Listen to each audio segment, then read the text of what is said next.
And this is just proof of more that the stock market is just a wealth redistribution mechanism. And the intention is not to transfer any of that wealth to you, by the way. Our guest today, TD, he's living proof that stepping out on faith can create both abundance and opportunity. After 11 years as a financial planner, our guest today traded in spreadsheets for work boots. My first year, I made $31,000, but here's what's fascinating. We were incredibly content. We were incredibly happy. Everyone should die for 2 weeks and see what kind of problems you leave behind. We want to live our legacy with our posterity, and we obviously want it to outlive us. So action cures fear. Take action.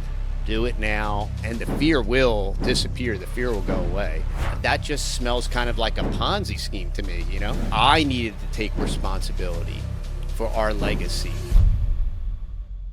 What does it mean to take a big leap of faith? Well, after 11 years as a financial planner, our guest today traded in spreadsheets for work boots. He spent the last 16 years in construction, residential, commercial, and industrial projects, and over a decade ago, something crazy happened. He and his family decided to pack everything up and head to Texas. They went with faith, 3 kids, and a dream for a simpler and a more meaningful life. Now they're homesteading, they're building a family legacy, and they're sharing their journey through the Fearless podcast. Now you can find that on the Texas Boys YouTube channel. We'll make sure to put a link in the description for that. Our guest today, TD, he's living proof that stepping out on faith can create both abundance and opportunity. TD, welcome to the program. Richard, thanks for having me. I'm excited about this because we had this kind of unique opportunity to connect recently where, we've got this great, amazing, wonderful girl who helps us on our podcast, Shilpa. Shout out to Shilpa, who helps us with our show.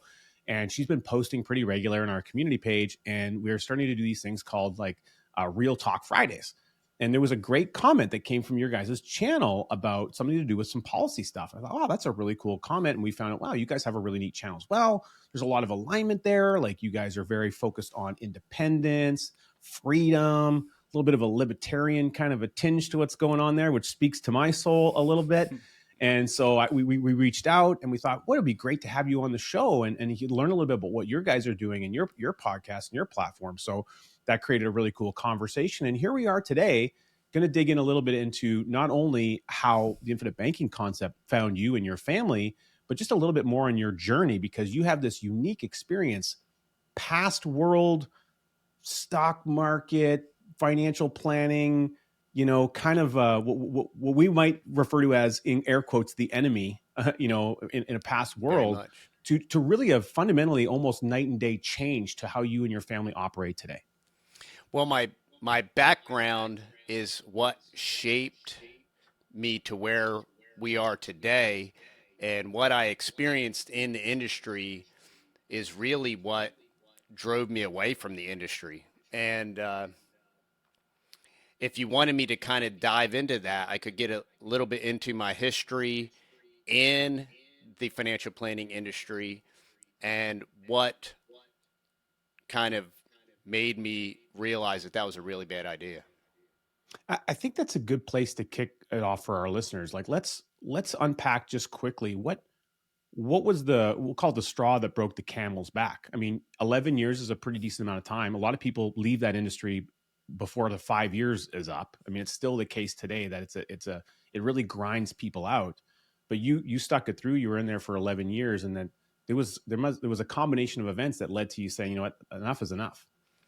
Well, so I was a junior advisor, so I would do all the stock analysis. We used a Monte Carlo simulation through Morningstar Principia Pro.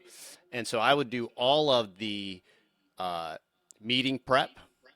And as I'm evaluating all these portfolios, I started noticing very nefarious things, in my opinion, just from a fundamental standpoint. And one of the main things that I noticed is I started noticing these 5-star funds, and what they were doing is they were backfilling their 1-star funds into these 5-star funds as major holdings, but the one star funds were outside of the asset class. So like ABC large cap fund, right? It's a 5 star and it's great. And one of its top holdings would be the 1 star ABC small cap fund. And I'm like, that doesn't make any sense from a fundamental standpoint. And really, that just smells kind of like a Ponzi scheme to me, you know? And so I started pointing this out. Like our 1 star funds aren't doing very good. Let's buy some of their units with our bigger fund that's doing well. Yeah, exactly. Even though it's violating our asset class, you know? And it's like, how do you Yeah. reconcile that? Like, how do Yeah, you, that 2 paragraph thing that says the fund purpose on how they're supposed to guide all decisions around the fund, it wasn't being met, is what you're getting at. right. And so, and then the second question is, why are they doing this? And so, I started having a lot of questions. I started seeing a lot of weird things. And as God would have it, um, I didn't necessarily decide to leave. I had some equity in a practice, and I was kind of forced out. And and just for anybody out there listening, you have your plans and your goals and your long-term strategy. And many times, I always tell my boys, no plan survives first contact. That's a military saying.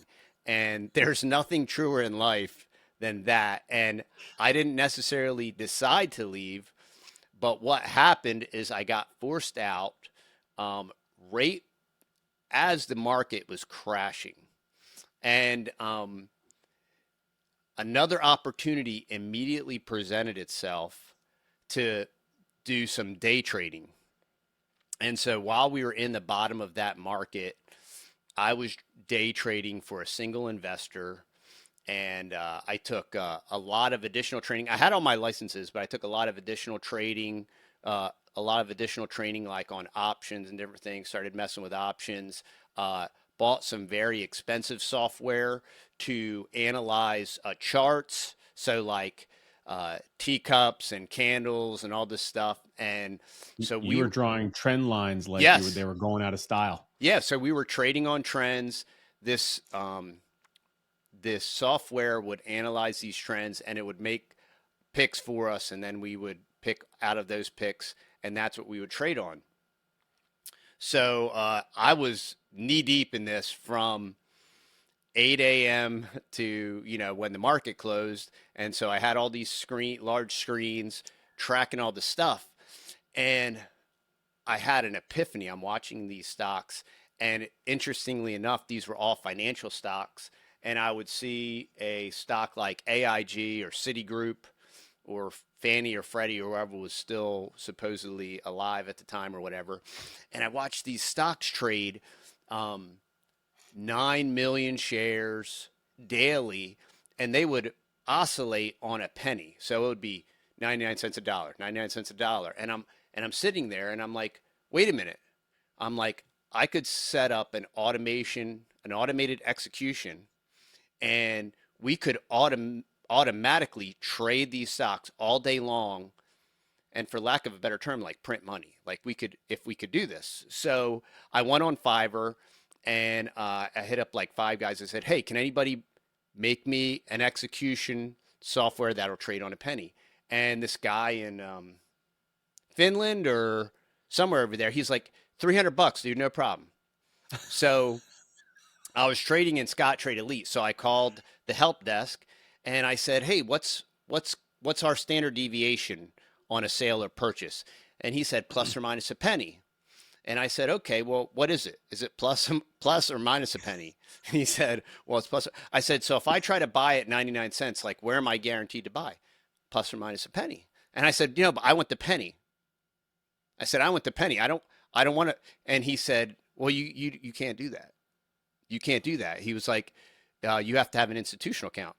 So I Mm. called Fidelity, and I said, "Hey, I want to open up an institutional account." And they said, "Yeah." And the guy I was trading for, we could do that easily, accredited investor and all that cool stuff. And I said, "Okay, so if I establish the account, what's the standard deviation? Plus or minus a penny?" And I said, "Well, the purpose for setting up an institutional account is like I want to guarantee that I'm going to buy this at what I'm asking for it. And they're like, you can't do that. And I called like four big names, and everybody told me the same thing. So I started reading more. And for any of you that look into this or research it, you'll learn about the pre-market and how all that works, and basically the reality of it. And this is just proof of more that the stock market is just a wealth redistribution mechanism.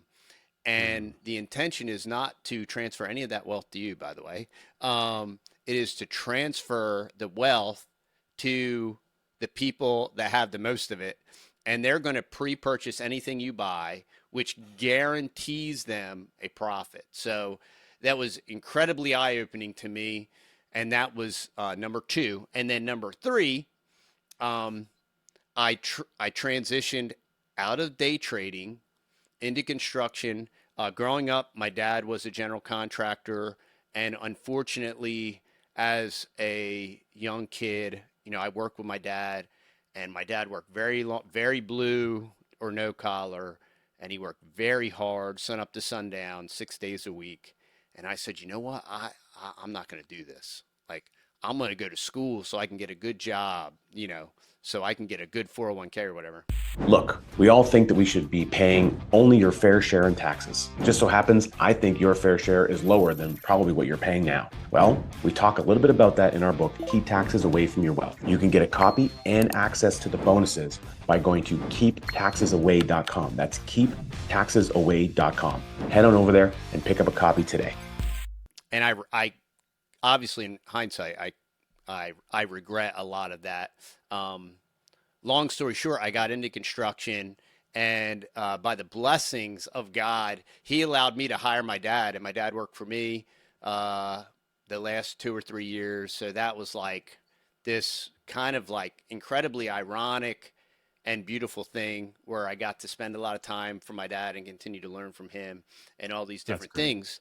But what happened is we went to look at a really large project at a custom home built by a custom builder. And this young kid who was at the time, he was younger than me. He was probably 30 years old.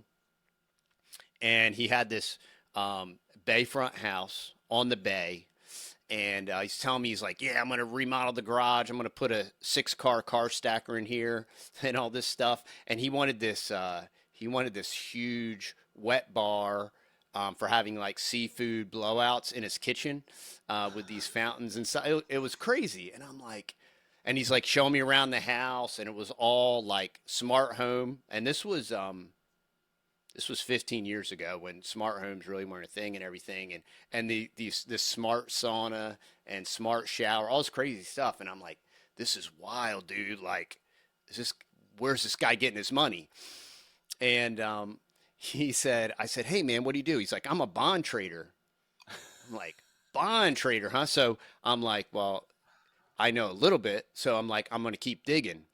And I'm like, you're a bond trader. I'm like, you make this kind of money. So he's like, well, actually, what I deal with is credit default swaps. And I said, hey, man, I said, I mean, according to the news, like that's what crashed the stock market, credit default swaps. I thought that was, Yeah, I thought I thought they got rid of those. I thought they got rid of that. That's exactly what I said. Oh no, man. He's like, they closed it for like 14 days, but he said it's a $14 trillion market. He said, there's way too many big people with big dollars. Like that'll never go away. So They that was closed it just, for 14 days. yeah, that was Uh, so eye opening to me. And y'all, if you're interested, you can Google right now credit default swaps, and you'll learn how the Dodd-Frank cleaned that all up. And it's awesome. But these were the things that were shaping my perspective. And it's just like Nelson says. He's like, if you know the problem, right, you'll know the solution. Well, I never heard of Nelson. I didn't, I didn't know anything. So I'm like, well, I know what I'm going to do. I am getting out of the market, and I am never going back into the market because it's a total scam. And simultaneously, my wife and I kept talking about our future and our children and we were in the Northeast, and taxes were insane, insurance was insane, property values were insane. And so we're like, how can we, like, if we're going to give our children opportunity, right, to own property and to build a legacy, we can't do it here. It's too restrictive. And for anybody that's in the Northeast or in these densely populated metropolitan areas, I'm not telling you what you can and can't do. You can do anything you set your mind to do. But for us, I was like, I feel that, and at the time, I had a very, very successful construction company. We had a large home. We had about 5 acres, and we had some backyard chickens and like a goat and a miniature pony. And we almost had our own little circus, our own little petting zoo. Yeah. And Not quite hobby farm, but funny farm. yeah, it was a funny farm for sure. And so we got this crazy idea. We just started doing a lot of research in states. We're homeschool people, so we were homeschooling our kids, and we're very constitutionally minded, freedom oriented, freedom minded. So we basically started doing a list like our what's important to us: freedom, culture, and homeschool freedom. And so we got a short list of about 3 or 4 states. One was Texas, one was Oklahoma, and one was Montana. And I didn't like the medical freedom in Montana. And we had decided on Oklahoma. We had never been to Oklahoma. We had never been to Texas. We didn't know anybody in Oklahoma. We didn't know anybody in Texas. And so we scheduled a family vacation just south of Norman, Oklahoma. And for any of you that don't know or remember, there was a Category 5 that hit Norman, Oklahoma, and completely flattened it. And so my wife's like, man, I don't know if Oklahoma's still on the table. And very long story longer, we decided on Texas. And what it meant, though, is we were unable, because of the housing market, we were inside this real weird bubble, and because of the housing market, we were unable to sell our home. So that meant if we were going to move, and I was a guy with an 800 plus credit score, I had hundreds of thousands of dollars in revolving credit lines. I had a strong business. I had a little bit of cash, and I'm like, I don't see any other option than just letting them foreclose on the house. And I'm like, now this is a strategic move, because it's going to destroy my credit, and whenever we land where we're at, I'm not going to have access to credit. And so that made that step out on faith like that much bigger. So when we're doing this reset, it was an absolutely complete reset. And From the ground up, except for family values. Yep. And and it comes down to what is truly important to you. And if it's truly important to you, and we're Christians, we trust God, we rely on God, and if what's important to us is important, we're willing to step out on faith, and God will take care of us, and God will make up the difference. So 14 years ago, we moved. I had about 70,000 in cash, and we moved to a place that we didn't know anybody. I didn't know anything. My intention was potentially start a business here in Texas, and we moved. It took us about 8 months to find a fixer-upper that we could purchase with cash. So we did that. We started working on the house and the homestead. We started out with 5 acres, and after we got kind of not really settled in, I think we were here less than 30 days, and I'm like, you know what? I just need to get a job. I need to get a job right now, and I'll kind of figure it out from there. I had several interviews, and lots of different things I was interested in that would have worked well, but I didn't get any callbacks. So I settled for kind of like a fill-in position at a supply house construction company. And my first year, I made $31,000. So my last year in construction, I made about $450,000. And my first That's year, the opposite version of 10x if anyone's doing the math. my first year, I made $31,000. But here's what's fascinating. We were incredibly content. We were incredibly happy. We started out in a small farmhouse, renting that until we found our house in the country. I could come out my step. I could look to the left. I could look to the right. If I looked up, I could see cows, longhorns. My neighbor had longhorns, and couldn't see my neighbors. If I wanted to pee off my front step, I had the liberty to do that. I didn't have to worry about annoying or bothering It's the little things that matter. Yeah. Look, we want your family to have more money. That's our goal. That's our job. At Wealth on Main Street, our goal is to have you keep as much of that hard-earned capital where it belongs, with the people you love and care about. Easy way to do that, pick up a copy of this book, Don't Spread the Wealth. This book is all about keeping the money in the family. Think of it like an aquarium. The money never leaves, and you can use it and reuse it as many times as possible. Go ahead and pick up a copy today at don'tspreadwealth.com. Yeah, and just as God would have it, I kind of made a niche there at that company, and I doubled my income, and then I doubled my income again, and then I doubled my income again, and kind of carved out my own spot, and that continued to grow. And then I moved from residential to commercial, and then from commercial to commercial industrial, and it's been a great run.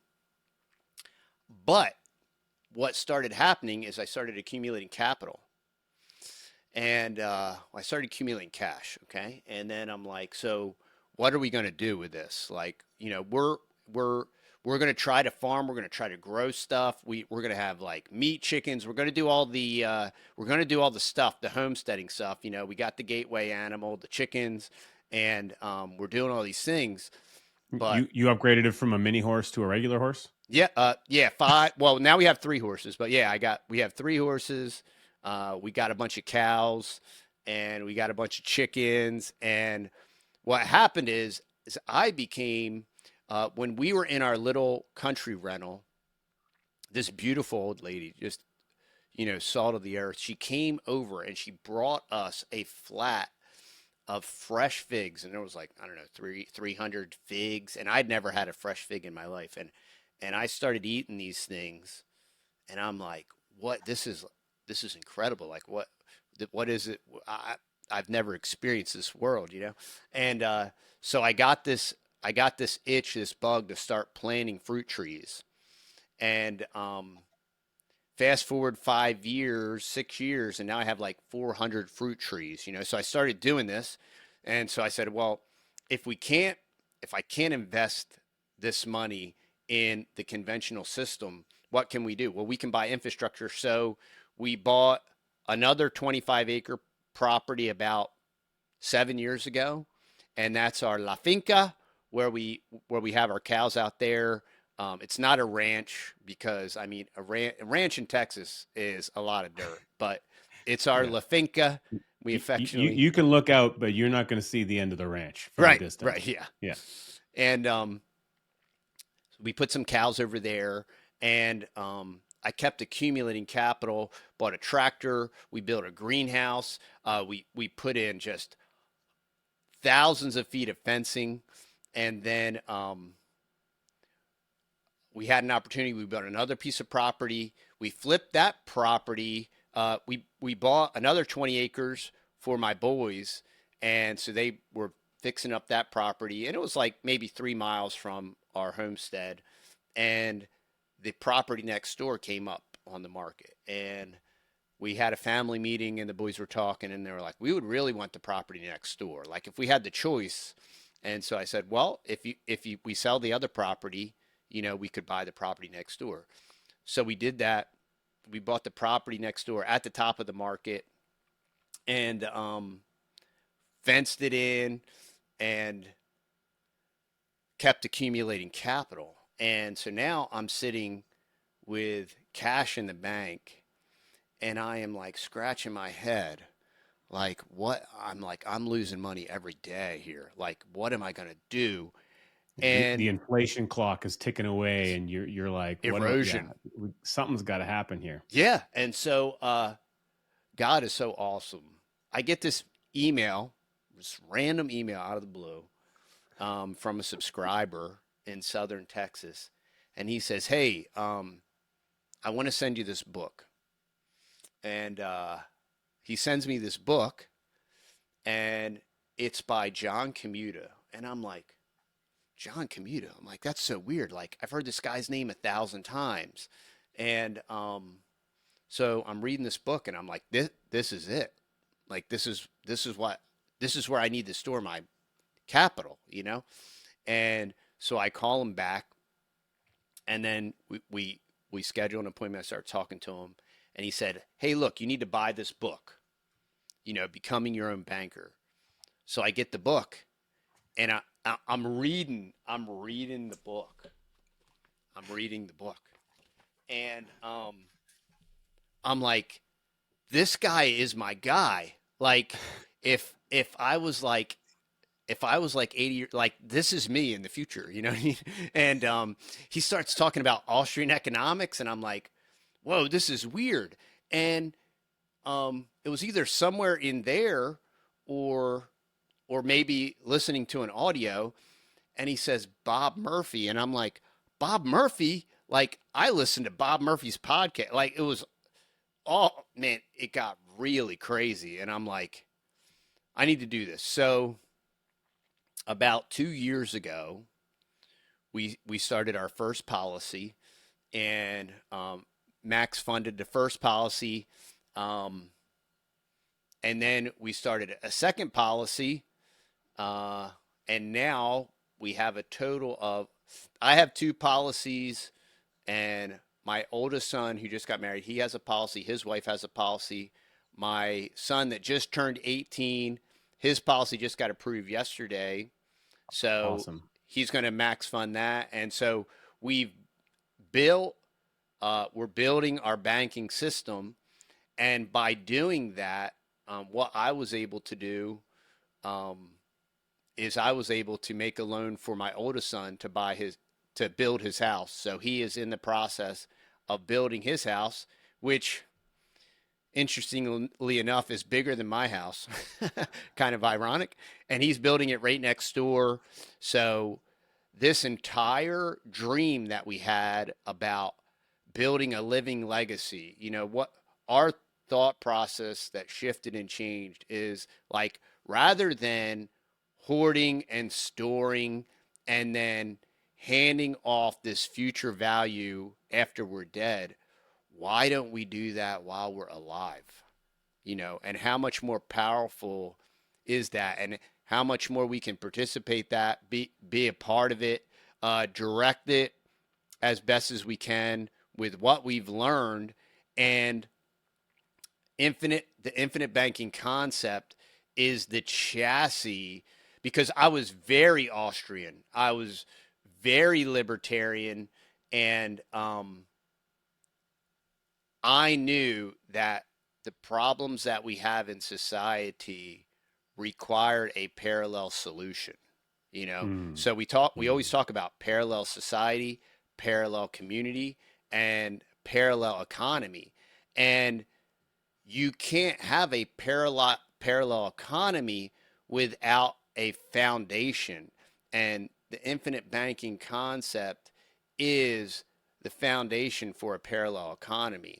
And it just allows you to take control of that banking function and to warehouse it. That's what I'm reading right now, is Building Your Warehouse of Wealth. Building Your Warehouse of Wealth. It's a good book. Yep. And then I'm also reading Don't Spread the Wealth, and another book hope that you we're enjoy probably that going one. to talk about. I think your boys will like that one too. Yeah. Yeah, it's great. And I really picked up reading again. I read a lot of books originally when I started my business. I would read like, I don't know, a book a week, and I really stopped. It was a very stupid to break that habit and so I picked that habit back up, and now I'm reading about a book a week or whatever. And because you have to rethink your thinking, and the only way you can rethink your thinking is to have other people challenge your current paradigm so that you can shift and change that paradigm.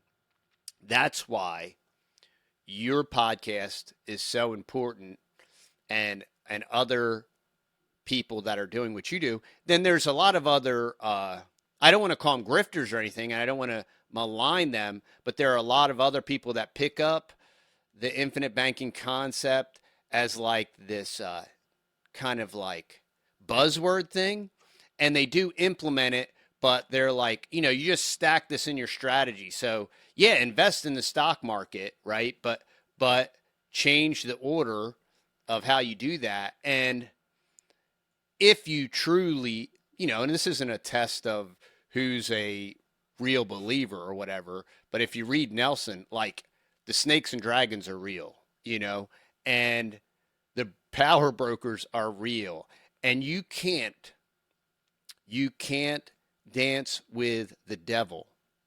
If you dance with the devil, you are going to get burned, right? And the beautiful thing is you do not have to. The beautiful thing is volume. It's not the rate of return, it's the volume.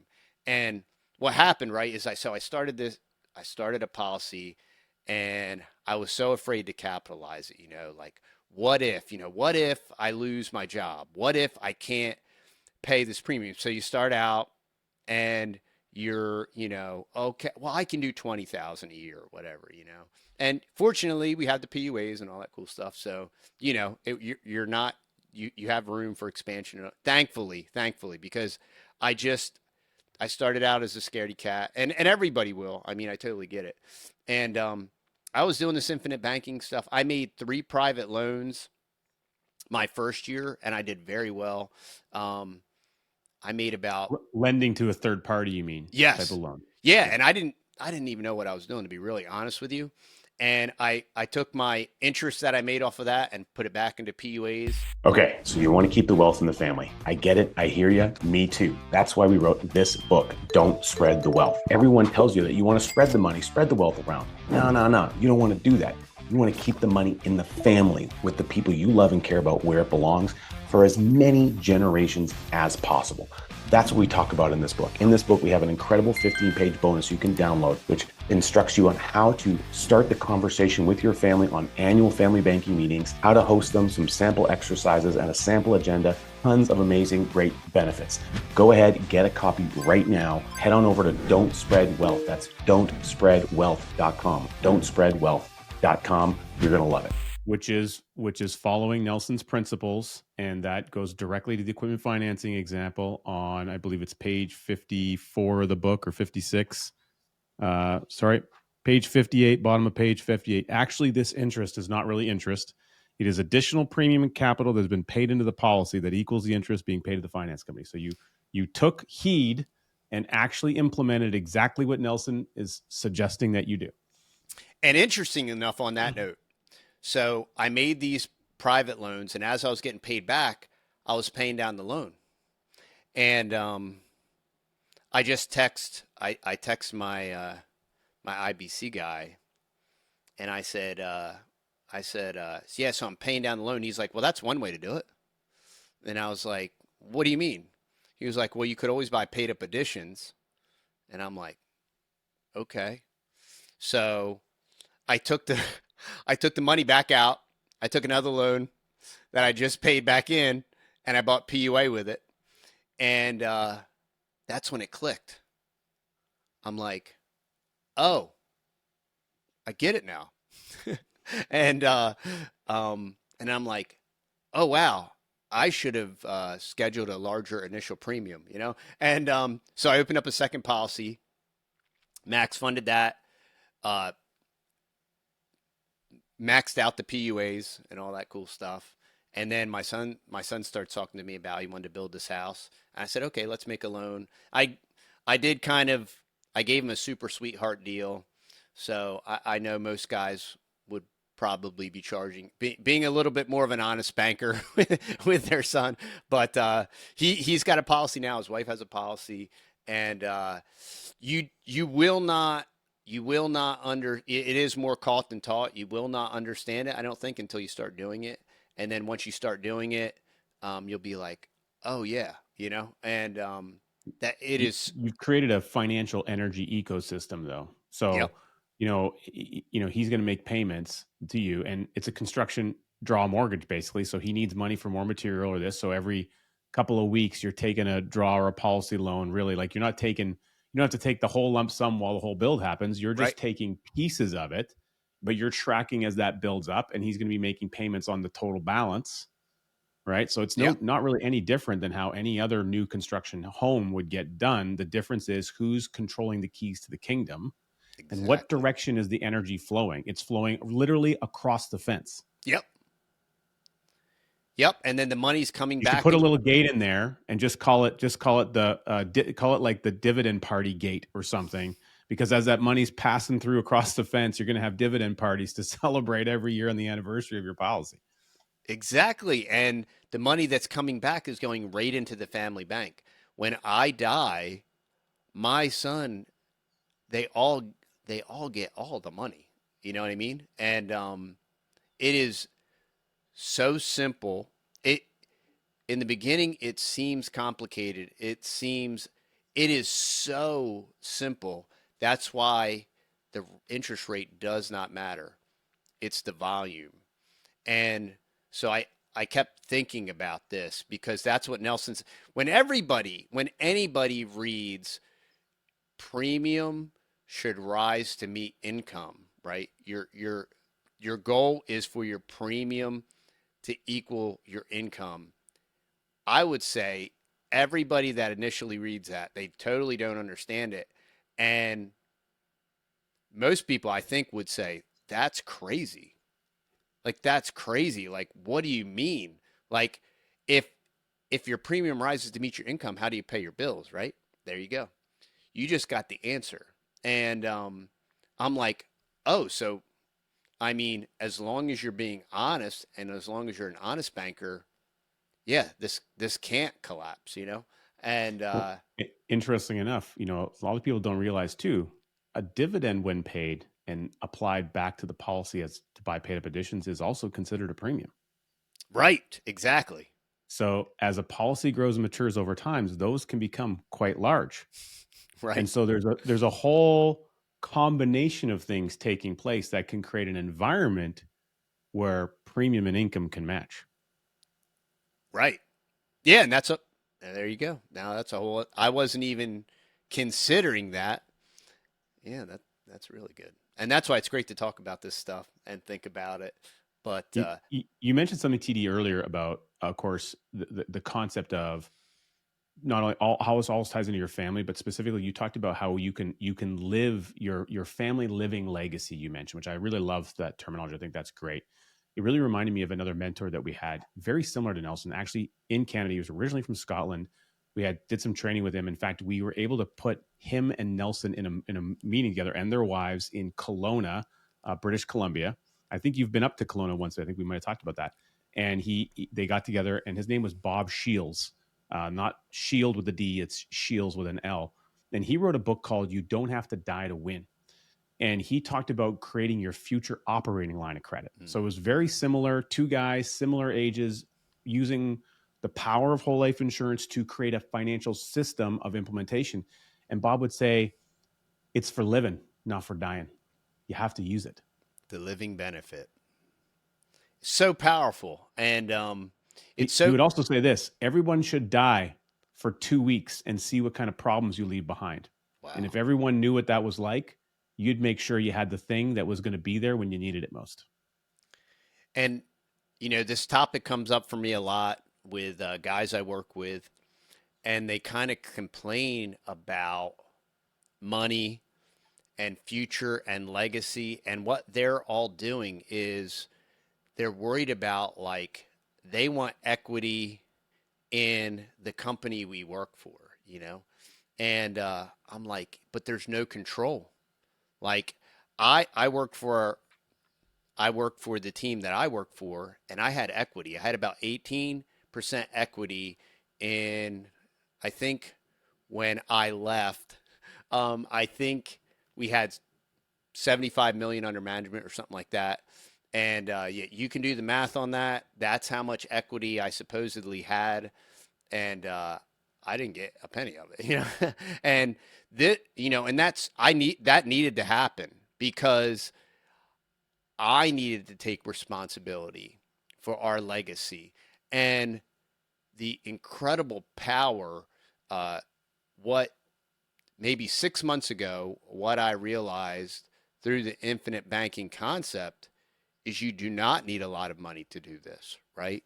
Like, but if you can capture your income, let's say you're making $50,000 and it, the biggest problem is obviously that you can't do this overnight. It doesn't happen overnight, right? You got to plan. And that's why I understand that concept from playing a fruit tree. You know, there's so many parallels here. But if you are only making $50,000 a year, but you developed a system that could facilitate $50,000 a year, you build that system, you're still only making $50,000 a year, but now you can capture $50,000 a year. And in 10 years, that's $500,000.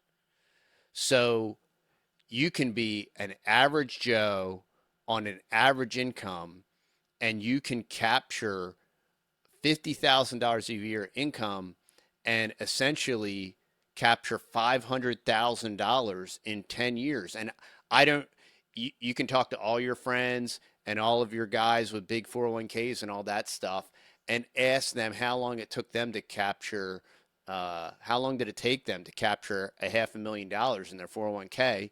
And even though they can't touch it, you know, and just think about the power of that idea. And that's all the infinite banking concept is. It's a concept, it's an idea, right? And if we change, if we rethink our thinking and we think long range, our living legacy, we were like, we want our legacy to, obviously we want to live our legacy with our posterity, and we obviously want it to outlive us. And you know, interesting enough, the Bible in Proverbs 13:22, it says, "A good man leaveth an inheritance to his children's children, and the wealth of the sinner is laid up for the just." And I want y'all to think about this. It isn't just talking about money, but it is talking about money. This is talking about leadership, direction, guidance, and wisdom. If you know anything about money, you can't passively leave it to a second generation because it'll never get there. It requires leadership, education, forethought, planning, preparation, and infrastructure. That last one is important, infrastructure. I like the bullet point there. In fact, that quote from Proverbs is on page 71 of Nelson's book when he's talking about an even distribution of age classes. Yep. And that's what he was. And when I read that the first time, I didn't get it. You know what I mean? And I had to be exercising and implementing and doing it. And then you're like, oh yeah, there it is, you know? I like how you said, when I read it the first time, which implies that you've read it more than once. Speak to me, TD, a little bit about, for our listeners, what is the value of reading a book a second time, a book like Nelson's? When it's covering fundamentals, the only way you can implement a fundamental, well, I take that back. You can implement a fundamental and not understand it. But the only way you can maximize a fundamental is to be able to understand it. And we've always taught our children, study, practice, teach. I am a gigantic, huge raving fan of Jim Rohn, and I've read many of his books. I've listened to thousands of hours of his talks, and he talks about study, practice, teach, right? And you cannot teach something, you can only teach something to the extent at which you understand it. And so as you study, practice, teach, as you're implementing these concepts, you can understand them on a deeper level so that you can teach. You'll be a better teacher, and you'll be able to use, it's a big word called parrhesia, but you'll be able to say it better. You'll be able to say it in a way that's more easily understood or relatable. And that comes with that process. So of course you're going to reread, right? So you've read it once, and every time you read it, you're going to pick up something else, and you're going to see something else, or something has going to have recently happened or has happened in the past, and you're going to apply to that, and you're going to be like, oh, okay, that's something new that's happened, and now I can see how that fundamental applies to that scenario. How would you like to see a 91-year case study that we put together to explain how this infinite banking thing can work for a family over 2 generations? Well, you know what? Real easy to do that. We have that right in our second book, Cash Follows the Leader. You can get a copy for free delivered right to your inbox. Head on over to cashfollows.com. That's cashfollows.com and pick up a copy right now. Yeah, the application that you didn't see the first time or the second or the third time, because you hadn't had a life experience that provided you the insight requirement to be there, which I think is great. I love that you hit home on that. And for the shout out to Jim Rohn. Now, I am curious, because before we hit record, I intentionally didn't ask you anything, but we launched a book. At the time of this recording, it was the beginning of this month. It's a book that I've been trying to get out since February of this year. Amazing, mostly written by the amazing Dan Allen, a great, amazing member of my team who's been on the podcast many times. Shout out to Dan Allen. This book is called Growing Your Own Capital. Okay, so you can go to growyourowncapital.com to get a copy, Growing Your Own Capital.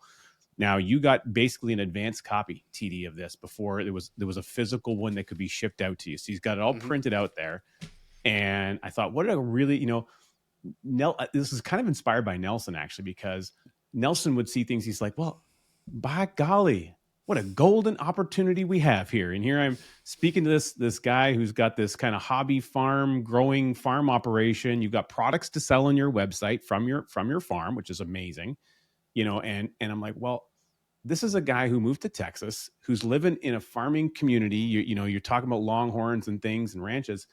I wonder what his take on this book would be. So I have no earthly idea what your take is going to be, but I'm very curious to hear what you think about growing your own capital. So I had mentioned earlier about how IBC correlates to fruit trees, right? And there's a saying among agrarians, like, when is the best time to plant a tree? And the saying goes 20 years ago. And when's the second best time to plant a tree? Today, right? And the beauty of the book, Growing Your Own Capital, once again, we were just talking about, right, how you don't fully understand things until you have an experience. And the correlation between agrarianism and planting, sowing and reaping and waiting, right? All those correlations are so perfectly illustrated in this book. And then also how you finance that, right? Because that's always the catch, right? Farmers, we all hear people talk about there's no money in farming. We're losing thousands of farmers every year. Bureaucracy and the government, they're absconding. I just had my buddy Charlie on the podcast. There's this 85-year-old farmer on legacy land in Washington state, and they're punitively fining him. They're trying to steal his property is what they're doing. And this guy's a hay farmer, right? And he doesn't have the money to pay this exorbitant fee, and none of his children want to farm, right? So Unbelievable. when you take growing your own capital and you're providing people that already have a farming mindset or a farming background, and you're putting the infinite banking concept in a format that they can understand and relate with, and you are providing them a solution to this gigantic problem. Not only are you solving a problem for them, but farmers feed the world. So when you think of the potential impact of that, um, I don't think I don't think you can monetarily describe the financial impact of that, nor the the benefit for humanity that you're providing. You're providing a financial solution and a financial perspective for the people that are growing our food. Well, you also mentioned you're reading Building Your Warehouse, A Wealth, which Nelson was really proud of the tagline for that when that book. I remember when he was talking about the book coming out, he's like, "But get this, the subtext is, a grassroots method to ending fractional reserve banking." And I'm like, and he was just like tickled pink. He was so happy to talk about that. And so your Austrian mindset, the kind of taking control, the parallel world, the parallel economy you talk about. And so then we're bringing it to farmers. You're mentioning, okay, they feed the world. And it's like, it really to me is the grassroots connection of a lot of what Nelson is talking about. And, in our new book, there's a couple of things I'm particularly proud of, but I'm curious, what did you think of some of the ways that we relayed the concept? Like, as an example, we talked about a storage facility, but we related to a specific type of storage facility, the family grain bin. Grain bin. And how did that connect with you? Yeah, it's perfect. I mean, it's something that a farmer can relate with, whether you are raising cows, right? And you have a grain bin for your cattle feed, or whatever you have in your grain bin, whether what you have in your grain bin is actually your end product, corn or soy, even if you're, a more industrial type farmer, or maybe it's not a grain bin, maybe it's a cold storage, maybe you're a dairy farmer, but the analogy is perfect. And it's something that people that farm can understand, relate to, and they can see the analogy and see how it's just a perfect example versus, if you're just talking about finances and you're just talking about, if you're just looking at it from a completely like a banking perspective, a lot of people aren't going to relate to that because, like, yeah, you want to talk to me about banking. I can barely pay my bills. You know what I mean? Like, I can't even get there. It's like a bridge too far. But when you can bring it down to a grassroots or an agrarian level, it makes it very relatable. And yeah, I'm just a poor farmer. Well, you got a grain bin, right? Well, yeah, I mean, but well, so now they can, and the reality is, even if you are on, even if you don't have an excess of cash, right? There's still a starting point. Just like when you plant that fruit tree, you're going to have to wait 5 to 7 years to get any fruit off of that tree.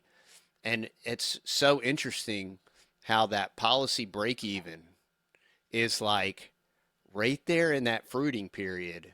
And there's all these different parallels, and these different parallels that you make in the book, that it's because truth is universal. Truth is true, and you will find how nature and creation and all these different fundamental truths are similar because it was designed that way. No, Nelson would say when people would say something, well, it's going to take a long time. He's like, well, so what? The time's going to go by anyway. Exactly. and that's true. I'm like that. Well, time is how compounding works. You can't separate compounding from time. And with the grain bin, it's also interesting because you've said capital a few times. We've talked about capital. When it comes to the grain bin, whatever's in the grain bin, whatever the product is that's in there, that is a form of capital for the farmer. It's, if you were to look at the balance sheet of a farmer, what they've got in inventory is a form of capital. and capital isn't money. This is where people, they hear the word and the association to money is. No, capital is a resource that could be translated potentially into money. But in order to do that, it needs to go through some transactional element. Yep. You got to take your grain out of the grain bin, put it in the grain truck, drive it to the market, have it taken out, and then it's got to sell on the open market. That's how that works. And so there's several steps involved. That's the transactional process of selling on the market. Well, taking a policy loan, having it land in your bank account, deploying that policy loan, which is real cash now, not your cash, the insurance company's cash, redeploying it to construction materials for your son's house, that's the same as the process of taking the grain out of the grain bin, putting it in the truck and driving it to market. Exactly. Yeah, and that's the beauty of these fundamental truths. They're ubiquitous. And whatever industry you're in, and that's why Nelson says you need to be in two businesses. You need to be in the business that generates your income or revenue stream, and then you need to be in the banking business. And the reality is that all of us can be in the banking business if we use this concept. And what I always like to point out is banks never lose, right? And the only time a bank fails is by design. And just look up TARP, y'all. The only time, think about it, right? If you can. Barry James Dyke, who we've had on the podcast a couple of times, got some great stories about bank failures and the big system. And I know you've listened to a few of his conversations, probably with James. Actually, he was just on James Nethery's show recently, and so I haven't listened to that episode. But yeah, Barry's an interesting character. I've had Barry on the podcast twice now, and he affectionately refers to it as the asset management industrial complex, and I couldn't think of a better term. I first met Barry, I think it was in 2012 or 2013, and it was at a Nelson Nash Institute think tank, and he was promoting the new book at the time was The Pirates of Manhattan 2. Yeah. And Nelson, he came up and spoke, and Nelson introduced him. And Nelson said, with what this guy's put in this book, we should make sure we might have to take up a collection to make sure we can hire Secret Service to protect this man. Yeah. Because he's opening it all up for everyone to see what's really going on. And it's a complex book. You can get really into the weeds on what's going on there. And I have a copy, and I'll be honest, I haven't gotten into the weeds. It's a signed copy from Barry. But just to have the reference material of what is going on in the background with all of these intertwined corporate interests and things that are taking place in the financial sector, in the hedge funds, some pretty interesting stuff back there. His research, he's got Pirates 1, Pirates 2, he's got Retirement Ruse, and it's all stacked with, and this is why I mentioned earlier about these other guys that will use the term IBC and say they're IBC practitioners, but then they still kind of promote the kind of mainstream ideas, is you can't read Barry's material and then dance with the snakes and the dragons. You're asking for it.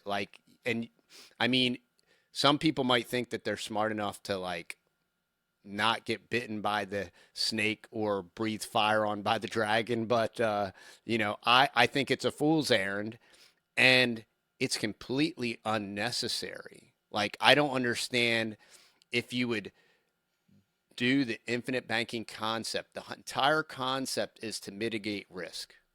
The entire concept is to mitigate risk. And then you'll reinsert all this additional risk. You'll put your capital at risk. And take away most of your liquidity, because if you're doing that, you're probably stripping out your liquidity. So you're not leaving yourself a fallback, because you're probably not repaying loans back properly. Yeah. And you're taking two opposing ideas and you're trying to marry them together. And it is completely unnecessary, especially when you have options like private lending. You have other options where you can institute strategies to even mitigate risk further Why would you want to dance with the snakes and the dragons? We want you to understand the 5 strategies that you can use to reduce taxes now and in the future. In fact, we wrote about them in our book, Keep Taxes Away from Your Wealth. You can get a copy of Keep Taxes Away from Your Wealth by going to keeptaxesaway.com. That's keeptaxesaway.com. Ease on over there, get a copy today. The shiny object syndrome, I think, can appeal to us all, and we're all hey, when something's shiny, your eyes tend to look at it. That's how shiny things work. It's the degree to which you've prepared yourself with what Nelson would call his noise canceling headsets to be able to ward yourself off and like, oh, cool, I'm going to hit the dimmer switch. Like I'm going to put the sunglasses on so I can reduce the brightness of that shiny object and I can look at it objectively. Yeah. And I think a lot of what Nelson's message is and has been in its simplest form is to get people, he talks about it's all about how you think. He's really trying to reemphasize, look, just because something looks great over here doesn't mean you should do it. Doesn't mean you should go after it. It's like, what else have you considered before you make these decisions? How are you taking the thought process and evaluating it a couple of times? What other angles are you looking at it from? Okay, now you're down the road, you're down the path. Take a look at the path you just came from and take a look at what's up ahead. Is there anything from back there that you might want to inform what's going up ahead? Exactly. That's really what think about your thinking and to ruminate truly is all about. Yep. Yeah, that's exactly it. And once again, that's why it's so important to read the books. It's so important to listen to the concept, your content, because it's all it's doing. If you read the New Testament, the apostles would always say about, I want to put you in remembrance. Like I want to remind you, like you've been told these things, but I want you to remember. Like I want to bring them to the forefront of your mind. I want to remind you of these things. It doesn't mean that those things they never stop being true, but you're living your life and you get busy and stuff happens and trials and tribulations, right? And you forget, like it gets put to the back of your mind. So to put you in remembrance, that's why content like yours is so important, because it's just a refocus, a recalibrate, a remember. Oh yeah, that's why I'm not doing that. Like, hey, don't get distracted. You know, people, and it's the same thing with discipline, and we learn things, whether it's with our health, whether it's with our fitness, whether it's with our finance, because truth is ubiquitous, right? And we'll do things and we'll improve, and then we'll fall back into an old habit, right? And like, oh, I forgot. That's why I wasn't doing that. I feel terrible, or I can't sleep, or fill in the blank. But if we are constantly reminding ourselves and refreshing and rereading the books, right, to keep it in the forefront of our mind so that we can reach our goals. The only way you're going to get there is you have to stay the course. You have to stay on the path. You can't get distracted by the shiny object. You can't get distracted by the current hurdle or the current roadblock or whatever is in your way. We set out on this path. We know where the goal is. We're pressing towards the mark, and we're going to take our children with us along the way. We're going to teach them. My boys, with opening these policies, I said, look, you have to understand something. Like, your mom and I are building this bucket and we're filling it with capital. And the end game is to pass this capital tax-free to you.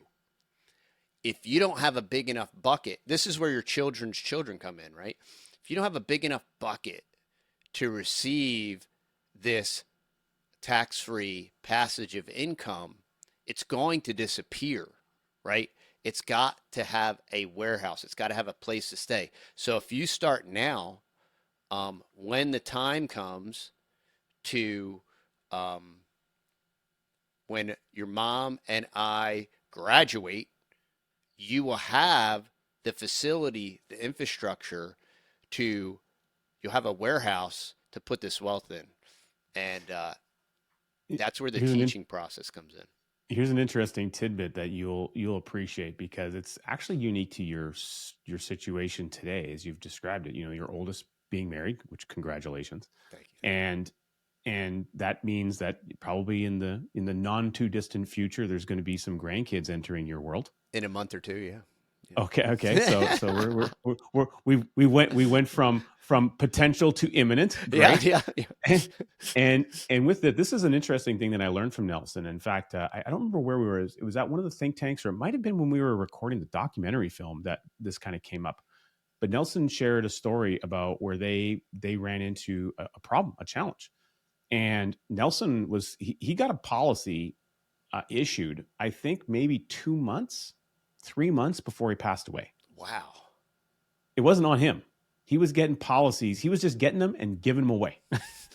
He says, you can't take this stuff with you. He said the best estate plan is to have the final expense checks bounce when you're gone. That's what he wanted to have happen. That's awesome. So he was getting policies on his great grandchildren. And I believe at the time before Nelson, again, miss him so much, he passed. I believe he was on great grandchild number 6.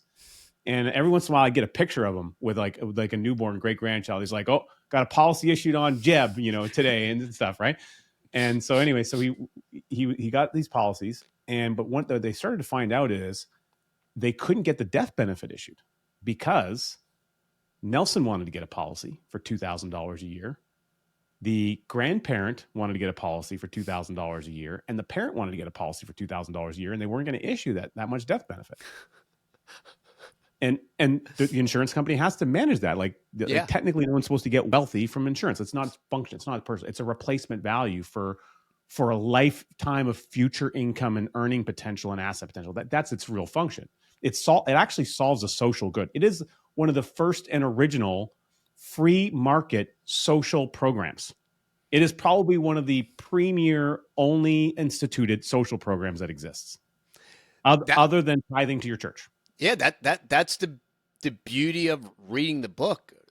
Nelson's like, Social Security, obviously in its current form, whatever that even is or means, is not going to be there, right? And this is a permanent solution. It's not particularly social, and it's not very secure. Exactly. And so if there's a solution that can be resolved, $2,000 a year. And when you think of the power of that, and then the power of the multiplication factor of that, where we ran into this issue, did he come up with a strategy to mitigate that? Well, here's what they learned. So a couple things. Number one of the there's certain like limitations with the insurance company, and they go through filters. So you're just going through the filter of, okay, will we accept it? Will we accept it? Will we accept it? And eventually you get down to the health and all those kind of things.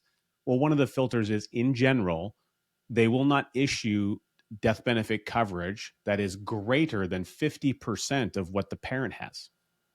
Okay. So that's one of the first filters. Okay. So in this case, which is the parent? It's the parent of the insured person, which is the child. So in your scenario, as the grandparent, how much insurance does your son and daughter-in-law have to determine what you can do on the grandchild? Oh, that's beautiful.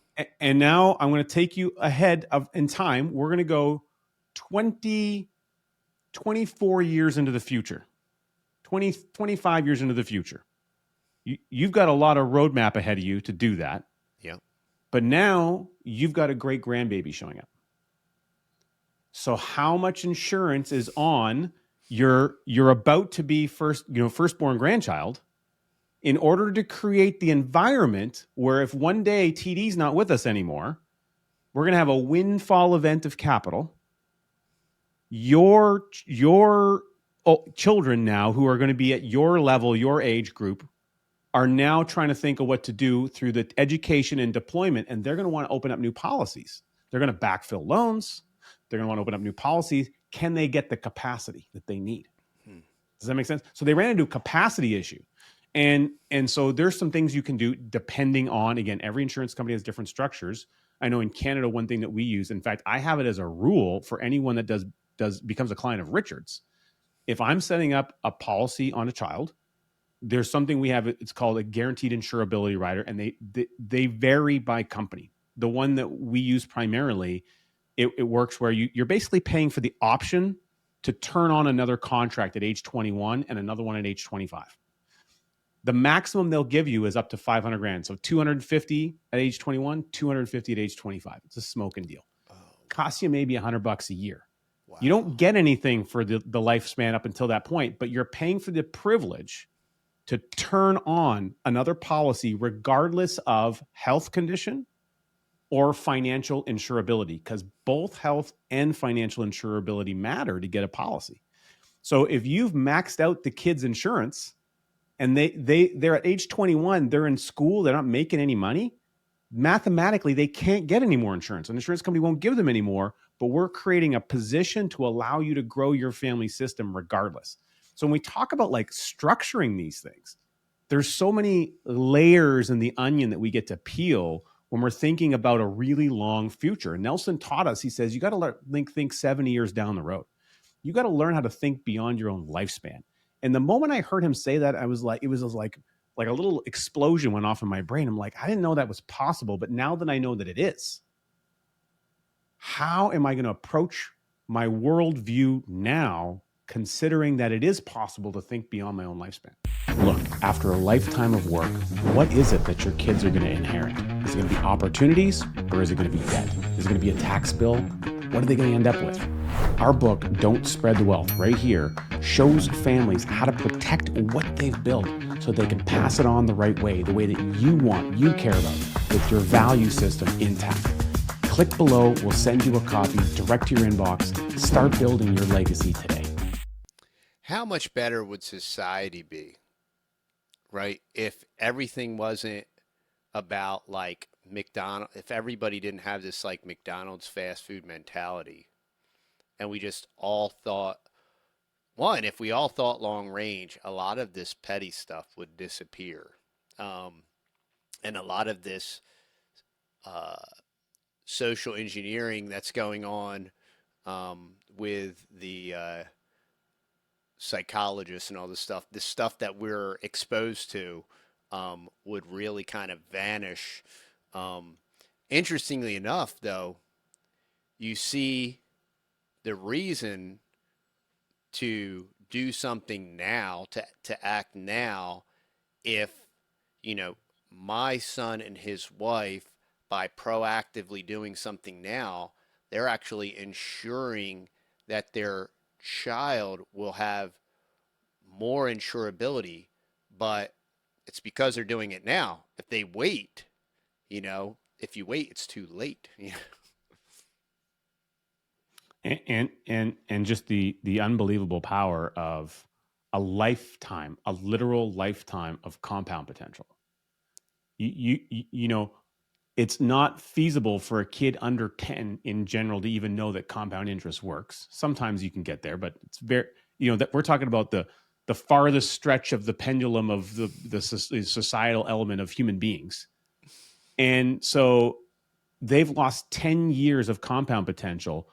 Well, if they're going to live to 90, 95, or 100, what does that 10 years of potential mean? We're not talking a small amount here. We're talking hundreds of thousands of dollars that we can secure within 16 days of a child being born. That's one of the most beautiful gifts that the life insurance industry provides that doesn't exist anywhere else on the planet, as far as I'm concerned. It is unbelievable. And if instead of paying for social programs, the government just chipped in $500 a year that you could apply towards a permanent whole life insurance policy on any child born, we could, in 1.5 generations, we could completely revolutionize the financial landscape that exists in both of our nations. Yeah. And we would remove the need for half of the social programs that are required, because A, there'd be capital access, and B, when the worst thing that happens, which is what ruins most people financially, it's when somebody dies. Yeah. You're right. The money would show up to solve those problems, and you wouldn't need to go and beg the government to solve it for you. Perfectly said. I have a great anecdote on another thing you just said. You were talking about a 10-year-old, and I was rereading Becoming Your Own Banker this week, and I'm sitting in the living room, and it's probably like 8 o'clock, and my 10-year-old son is sitting on the floor. He's playing with something, And he looks at me in the chair and he says, "Hey, Dad, when are you becoming your own banker?" And I'm like, "You can read that?" He's like, "Yeah, I can read that." And he sat down next to me and he started reading. And the next night, so I was messing with him the next morning. I'm like, "Hey, Jed, did you read that book? You know, did you finish?" He was like, "No." He was like, "But I'm supposed to read today, so can we sit down and read the book?" And I'm like, "Yeah." And this 10-year-old kid read the first page, and there was lots of difficult words in there for him, but that influence, I mean, and that's the influence we have as parents, right? And that's the whole entire point. I mean, that's why we're gifted children, is to influence them and to provide them with the type of information that they need. And what does Nelson say? It's more caught than taught. I'm sitting there, I'm reading the book. He sees that, oh, that's something that interests dad, or that's important to him, right? And then he's interested in it too. And just by association, being in the same room, he catches on, he starts reading it, he wants to read it. How much of it does he understand? Probably more than I think he does, because kids always understand much more than you think they do. But that is powerful. So if you want another reason for why you should reread a book, that's a great reason. All right, I love that. I love that. TD, this was a ton of fun. Thank you for spending so much gracious time with us and giving us a real peek back at your unique life experience and a look forward as to what's coming up for you and your family and the Texas Boys channel. Of course, we want to make sure everyone checks out the Fearless podcast. In closing, I'd love to know, again, you've got these really cool, and anyone watching on the video, you see you got this cool wall full of license plates in the back. Not something that you would see a cape hanging on anywhere, and you probably don't wear one when you're walking around the farm. But who is it that you'd most wish to be a hero to? Obviously, my children, you know, um, and that requires time. It requires intentionalism. The reason we chose this lifestyle is to slow down, to be intentional, to invest in our family, to be less distracted by all the shiny objects, and then simultaneously uh, provide for them and build a future for them. And a lot of people, they want to be distracted and well, maybe we can vote for change. Maybe this next time around and this next 4-year cycle, if we vote hard enough for the right person, things will change. But you have to be the change. You have to make the change. You can make it today. You can plant that fruit tree today. You can start that policy today. And inside the IBC model, the flexibility of premium is so flexible and incredible. You don't have to fear of like, well, what if I can't, what if this happens? What if that happens? What if I can't fund it? There are quite literally thousands, maybe hundreds of thousands of options available to you to meet those challenges if they arise. But the reality of that, fear, it's always fear of the unknown. And the reality is none of those things are going to happen. The reality is that 10 years are going to pass. And none of those fears that you have are going to happen. And what's going to happen is that fear is going to prevent you from taking action. And you're going to be 10 years older. And I always worried about these 5 things. None of them happened, but now you're 10 years behind. Now you're 10 years behind the curve. Now you have lost 10 years of compounding. And basically, this is a microcosm of life, right? So action cures fear, and take action. Do it now, and the fear will disappear. The fear will go away. That's why we call our podcast the Fearless Podcast. We want to talk about stuff that matters, and we want to inform people, and we want to help people take action and not wait for bureaucratic agency or someone else, but to implement your own plan and your own strategy, and get started. Well, I love that. And speaking of that, one of the action steps you can take is you can get a copy of this book, Don't Spread the Wealth. We'll even deliver it right to your inbox for free. Plus, you'll get a copy of the audio if you want. Go to don'tspreadwealth.com. That's don'tspreadwealth.com. And I love what you said, TD, about exercising your democratic power of the vote. Now, I choose to exercise my democratic power of the vote by voting to exit the financial system as we know it and choosing a different path, a path that was outlaid by Nelson Nash in an Austrian-minded world. His concept has been often explained as Austrian economics in action, because you have the concept of what those economics mean in human action, but then you have the action of putting it into practice conceptually, which is the infinite banking concept. And so that's where those two things really meet. And by voting, by participating in that, you are separating yourself from a system that creates inflation, manipulates the money supply, and generally isn't really your friend. That's my belief. And I learned that from Nelson. And God willing, you take that action step to heed and you go and become your own banker. For those of you watching on YouTube, magically you're seeing another video popped up that says, oh my God, more great content. Go ahead, click through that right now. And we look forward to seeing you on our next episode.